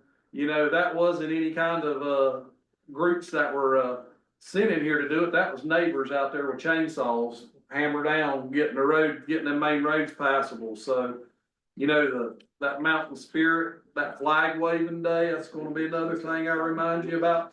We're gonna get them new flags raised up in here. You know, that flag right there stands for a lot. And, you know, our veterans is one thing, those veterans that died for that flag, but you also got, you know, that American spirit, that mountain spirit that comes in and tries to get things done when the chips are down. As far as that goes, I know I get on a tangent and I probably hijacked the meeting tonight, but I did want to kind of just put that out there that there's a big thanks going out to this county in this county manager report. On another note, you know, we've had 8 deaths in our county due to this storm. We've lost 6 due to flooding and 2 to accidents related to the disaster. There's a lot of families that are mourning that are trying to process that need prayers. We've had approximately, and I might be off on my number, around 120 homes destroyed in our county. That's a lot of homes that, memories wound up into them, you know, family pictures, family items that have a significance in life that are getting, you know, they're washed out, they're gone. So there's gonna be a lot of hurting folks in our county. And we got a long ways to go. I know they're telling us in all our meetings, this is a marathon, this isn't a sprint. If we're trying to sprint, we're gonna run out of steam. We gotta keep our pace and we gotta keep it moving on our relief and on our recovery, but, I'm proud to be the county manager for Mitchell County and appreciate this board, appreciate this county for all they've done. Well, and on top of that, you've done a heck of a job too. The commissioners have, and you have been great leadership. You've done an excellent job. Yes, he does. Appreciate that. Good folks. All right. Is that it on your? I done preached. We done said, I'll just leave it at that. All right, our next item up is gonna be a public comment, and then we will move on to board comment. And so we've got Mr. Ron here tonight. So Ron, if you wanna come up to the podium. His topic for public comment tonight is fiber. Zeta. Yeah, hi. I promised Kelly I'd behave myself, so just to prove my heart's in the right spot, I brought a timer in case the electric goes out. I got you one here too, right? I like yours. I don't know, mine has seen its way through the storm. I'd like to thank the committee members. I'd like to thank Alan personally for the work that's been done. I'd like to thank all the volunteers. I recognize 3/4 of the faces that are in here from the meetings that we've had. Jeff, thanks for coming to our meetings. Harley, I saw you there on the 7th, but I didn't have a chance to talk to you, and I've seen everybody else here out on the street somewhere. I had gotten back and it was on Sunday is when I got here, right after the event, and it was all hands on deck. The mountain people had pulled us through, they've carved through the streets. It's truly a community event. It's a beautiful thing to witness that and to be part of that. It really is. The meetings we've had have given us the communications that we need. Duke Energy told me last Monday, they said that they would have power up Cane Creek. I live in the Cane Creek community, that they'd have power up Cane Creek by the end of the week. And the rumors that my people have been told was it was gonna be 3 months. And one of the things, I mean, if it's bad news, I'm not gonna bring it to you. I wanna bring good news to people. I wanna be encouraging and uplifting, like I told Bruce and Dave on TOE. If it's bad news, I'd just zip it up. I don't wanna be part of that, but when there's bad news out there and it's not true, then I wanna get the right news out there so that people know what's going on. And we were pleased to be able to tell our community that the power is gonna be on by the end of the week. And, not only was the power on by the end of the week, it was on we had it on by Wednesday. The bulk of the community was up by Wednesday and then even Thursday. And the final, if there's anybody that's still out there, they've gotta call it in because they just don't know about it.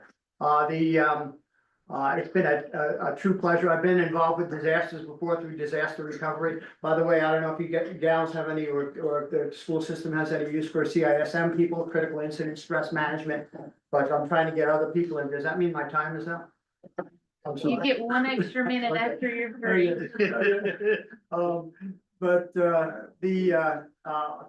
There are people that are trained in CISM in the area. They're not professionals in the industry, but they're willing to help out. The one thing that I wanted to speak on briefly, we've had great communications. I haven't heard anything from Zito. I'm hearing people that have Spectrum, that the fiber, they're getting communications. If there's any contact that anybody has within Zito, I left them a call today and all I got was somebody who spoke broken English telling me, yes, sir, we apologize for your inconvenience, et cetera, et cetera. But, I see fiber down all over the place. And they're gonna lose a lot of customers and there's a lot of people that are down that were dependent on the networks being up.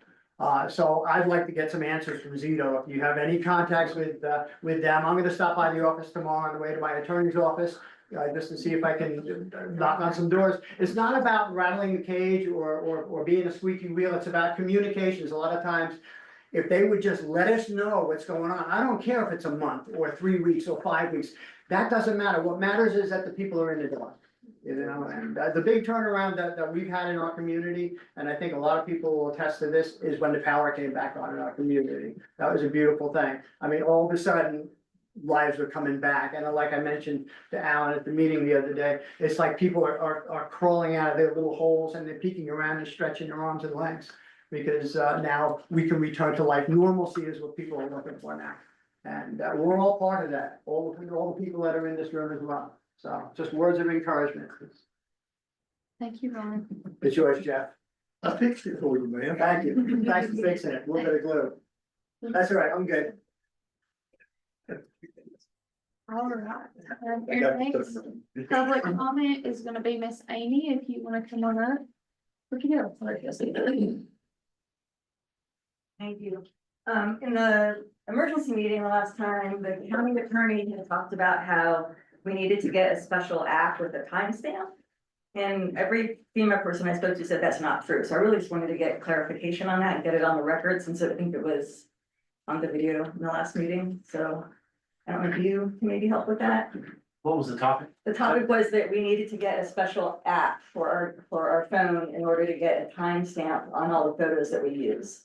My understanding is best practices were to have a date and time stamp, and at least for county employees and for our documentation, that's a best practice to have that marked when you have documentation of your damage such that it imprints on the camera. I know it's a good practice, but I'll follow up and find out the exact on the FEMA app and such. I know who to talk to. Okay, And so I'll report back to Harley. that would be great, because several FEMA representatives told me no, that the camera on your phone is perfectly adequate. So I've heard that too. I'll That double would be check great. with Harley. awesome, if you could share that when you find it out, that would be great. Thank you. Do you care if I read your number back on live stream or do I'm sorry, do you care if I read this out loud to make my sure? phone number? Yeah, Or could we maybe? do I'll that just talk to you after the Okay, meeting, that that's way it's fine. not for the world, Thank you. and I'll pass that on to George. This thing off. No. There it is. All right, board comment. I guess I'll start on this side again, or give me start on this side. Okay, Jeff, you said it on this side, no pressure.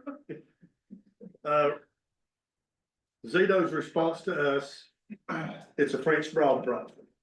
And we're on Duke Energy and they've got to run a piece of wire from there to over here to our building, so we have internet access to run our computers and cash registers. And Darla asked her if she lived in the United States, because English was not her first language. And then general update, if you live in the Spruce Pine area or, you're on the Spruce Pine septic system, the 2 portable sewage plants will be shipped out from Texas. One will be shipped out on Monday. It will handle all the waste from the prison this way. The other one will be placed at, it'll be shipped out, the second will be shipped out Wednesday, my understanding. That will handle all the waste, out here at the Child Development Center on the Batesville Highway. That will take care of all the high school and all the waste that's processed there. And the Carter's Ridge, system was not damaged. There were 2 pumps that were damaged on Burleson Hill. They took that up yesterday. They're replacing the parts and heating them. Those pumps should go back in tomorrow. Which means that waste from Carter's Ridge can be pumped to the wastewater treatment plant. And they are now getting the sand and the sludge and all the muck out of the lines. Because the problem was, if you were not on a septic tank and you were on city sewer, you got water back and oh boy, I can take a shower, I can wash dishes, I can wash clothes, and I can flush my toilet.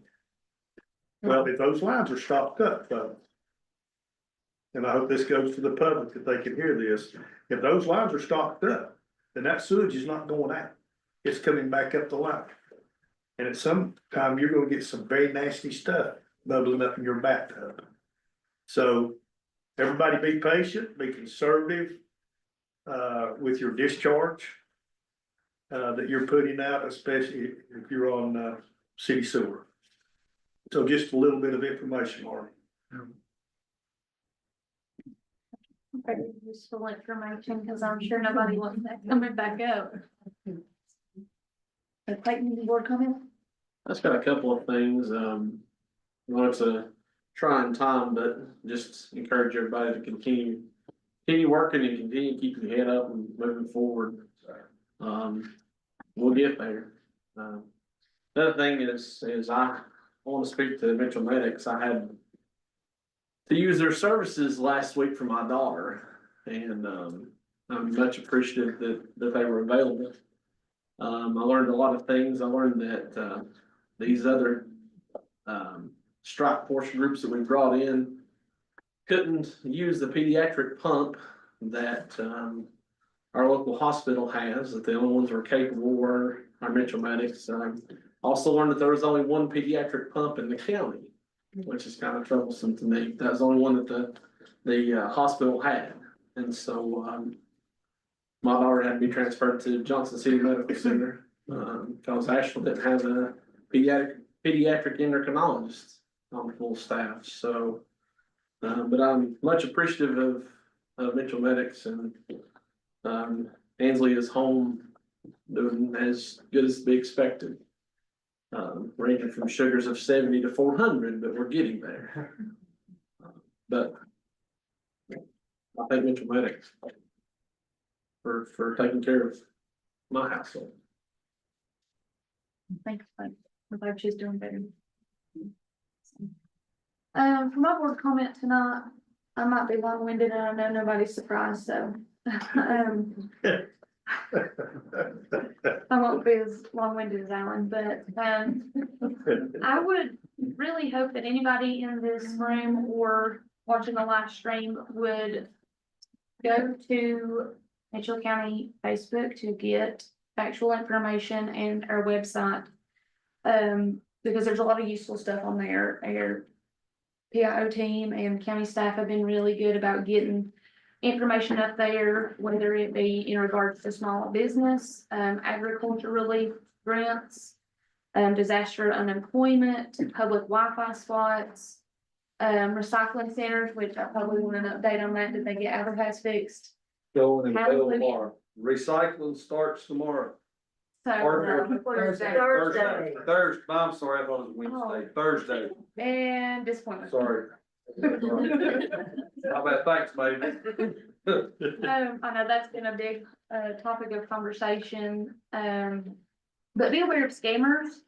there are some people out and about, and so if you encounter any suspicious activity, make sure just to call 911, or Stephanie, would that be 911 or 911? Call 911. Okay. If you need a response, don't waste time looking up or trying to remember the number. Okay. So, public shower trailers, there's multiple locations set up throughout the county, and please utilize those. And then the disaster recovery center has been super helpful. They've had a long line of people out every single day. The staff out there have been phenomenal to work with. So, don't be scared of FEMA. FEMA Josh is super nice, and his team have been helping lots of citizens. I think Kelly's also been working on getting a hot meal calendar updated, so she's trying to, I know Anthea Bidix has been doing an excellent job with the school system of pushing that information out. So anybody that needs a hot meal, it's not just if you don't have power, come and utilize it. I will forever buy donuts from Troyer's over in Tennessee, because their meals have been phenomenal. Let me think what else. The distribution points, we kind of talked about that. But if you know anybody that needs somewhere to stay, we do have the recovery center available in Spruce Pine. And you don't have to stay there at the center to utilize the services. If you need to go get 3 hot meals a day, or if you need your laundry done, or you just need to shower, you don't have to feel obligated to stay there to utilize those services. And so I think a lot of people over the past few days, I've made that clarification, and they seem to be very excited about it as far as laundry. I think Josh had mentioned something that they even dropped it off and then they done it for him. So I don't know how many women out there who have laundry on their to-do list, but utilize that service. And then I want to say a special thank you to, well, a little piece of bad news before I give up my thank yous. And we did have a geologist in the county sometime this week, and not to scare everybody, but just, I'm a firm believer and make people aware of situations. Be careful with fire. I know currently the state have lifted their burn ban, and we may still have one in effect, but just be aware. Because with all of the timber coming into the spring, we could potentially have really bad forest fires. And then the next time that we get really bad weather, whether it be rain, snow, or whatever, just be very aware of landslides. So that's kind of what our future looks like for the next 2 years. So just be aware, not to scare anybody, but just be aware and be careful. And then my thank you. So I was around this room, and there's so many of you that I have seen every single day since this hit. Whether it be county staff that has shifted, and you guys have been super flexible, working in not the best conditions. We've got like 5 county departments working in this one little building. But I don't really hear that much complaining, other than the fact that it was like 80 degrees in here because the HVAC is not sufficient. So we opened the windows tonight to try to fix that. But a big thank you to not only the county staff, but the school staff.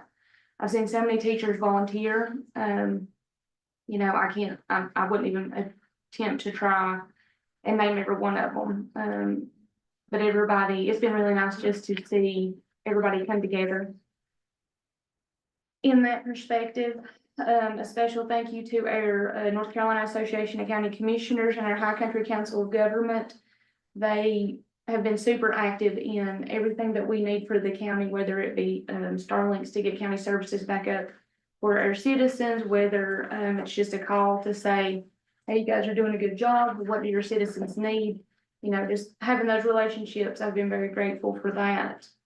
And then emergency responders. So whether that be our fire department, our law enforcement, communications, EMS, DOT, a big thank you to the linemen, but just every one of them. Everybody's worked together. I've not heard complaints. And just a special thank you to the emergency responders for putting their own stuff on the back burner to take care of the citizens of this county. I've seen it, this whole, basically a month now. And so a special thank you for Stephanie. The night of the storm when it hit, was out and about with several people cutting trees. And had you not called out and said, get your butts back, we would have had people die from those trees falling on NC-80. So special thank you to you, Stephanie. And for everybody else out in the community, you know, we have been in survival mode. Everybody has. And so it's okay to not be okay. And so I just felt like I needed to say that as an elected official. Because it's been very trying. It's been very stressful. And I just appreciate all of you guys. So. You're up. I'm not going to Can't follow say. I don't really have anything for that. I'm good. Thank you. Thank you for everything you said. I 100% agree with. Brandon, you're up. I'd agree, I'd just, I think you kind of pointed it out, but I'd say that Alan, you've done a heck of a job, man, like I have been really impressed with your leadership, and I've also been really impressed with all of our county employees and our vendors from before, working a ton of hours, getting down here, from Taga to finance. Drop them safely down here. From finance, you know, working overtime on all this paperwork, sanitation, working to get things open, our law enforcement, like our county employees have really been appreciated, so. I just echo that thanks to them. All right, if there's no more board comments, we have no closed session tonight. We thought there might be one, but there is none at this time, so. I don't know who wants to make their favorite motion for item Second. C. I beat you this time. All in favor?